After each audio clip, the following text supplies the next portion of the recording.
Thank you, Heavenly Father. Everything works together for our good.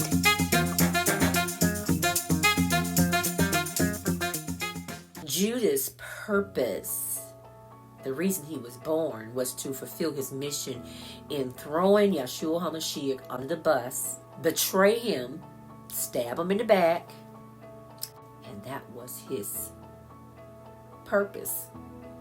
That's what he was born to do, so that he could help Yahshua Jesus in getting to his destiny. We don't look at it like that, because we look at the people that are beneficial in our lives, that help us. We look at the people who have inspired us.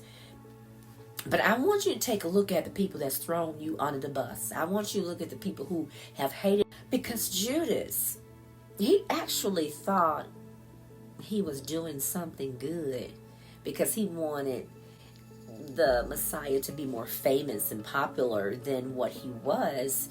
And really, Yahshua wanted to do what he was called to do. He didn't care about being famous. He didn't care about being a celebrity. He didn't care about fame and fortune. He didn't care about any of that, because he had all of that and more.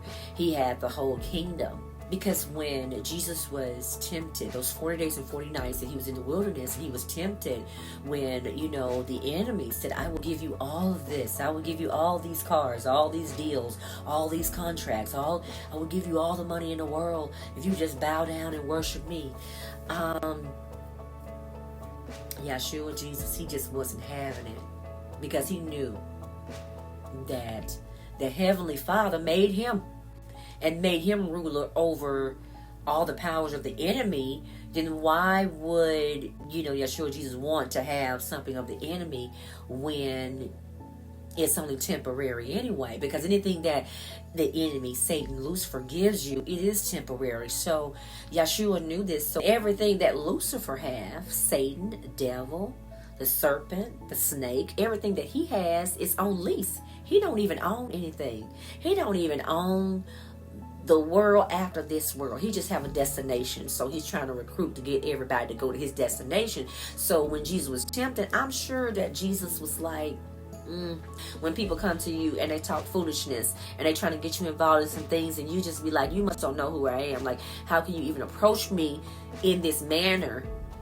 Some people just don't have a clue. They ask certain things and they just don't have a clue. You like, you don't even have a clue. I'm not even interested in what you got to offer. I'm not even interested. I mean, when you really serious about your salvation and serving God, just certain things that just don't even cross your mind. Certain things you just want to tell people, you know what, that was insulting for you to ask me that, because I'm saved. Word says love your enemies. And you know what, you can hear that and be like, what? Love your enemies? Pray for those who, and bless them who persecute you, who use you. Yes, because if God is in you, that person is not coming against you. That person is coming against God. God says, if you love him, he said, your adversaries will be my adversaries. Your enemies will be my enemies. So you are not making an enemy with me. You're making an enemy with the God that's in me. And we have to recognize the God in other people so that we can respect the God in them and acknowledge the God in them. Because the word says he will bless those that bless you. But on the flip side, he said, the flip side of that, he said, and I will curse those that curse you. I want you to let that sink in a little bit. He said, I will bless those that bless you, and I will curse those that curse you. So he going to bless who bless you, but he also going to curse those who curse you. So you have to know who you are in Yahshua HaMashiach. So your enemies, those people who are or who was in your life that threw you under the bus, hated on you, mistreated you, those people who talked about you behind your back, those people are also instrumental in helping you to get to where you're going in your destiny. Me and you and me and everyone in the kingdom, we have to appreciate even those people who are just trifling, and we have to love them, because if it wasn't for them people as well, we could not get to our destiny.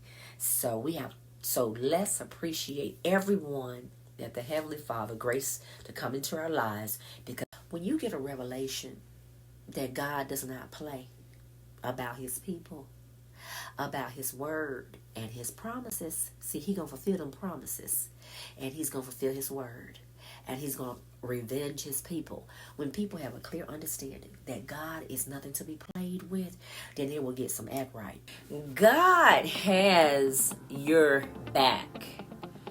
He is with you in every situation, and uses everyone in your life to get you where you need to be. Even when you're thrown under the bus, accused, abused, betrayed. You know, Yahshua HaMashiach was betrayed by Judas. You know, he was wrong for that. You know, he had been traveling and seen all the miracle and the wonderful things that our Heavenly Father's Son was doing in his ministry. And then he sold them out for money, you know, because anytime you are dealing with money and people, it's not money that's evil, but it's the love of money.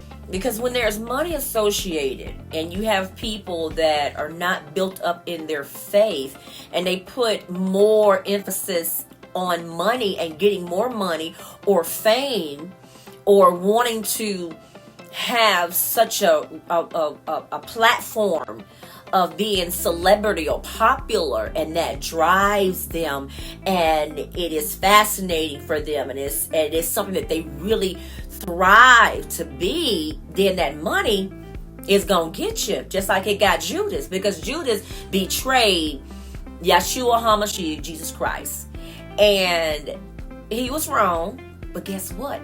He served his purpose. Even if you're born again, sometimes money can be a temptation. If you don't have money, you're not built up in your faith. But definitely if you're not born again and you're serving this world anyway, when the money is presented to you, you're going to take it. And that's how most people sell their souls, or that's how most people become deceived or get themselves in situations because of money and a lack of it. And what people don't understand is that even though you may have made some decisions that were not good decisions, some people think that they're stuck. And I'm letting you know, you're not. And that's a lie from the pit of hell. If you really want to come out of your situation and decisions that you've made on whatever level in your life, you can come out. You can come out of them situations if you really want to come out. You can come out of them situations if you really want to come out. You may have to give up your fame.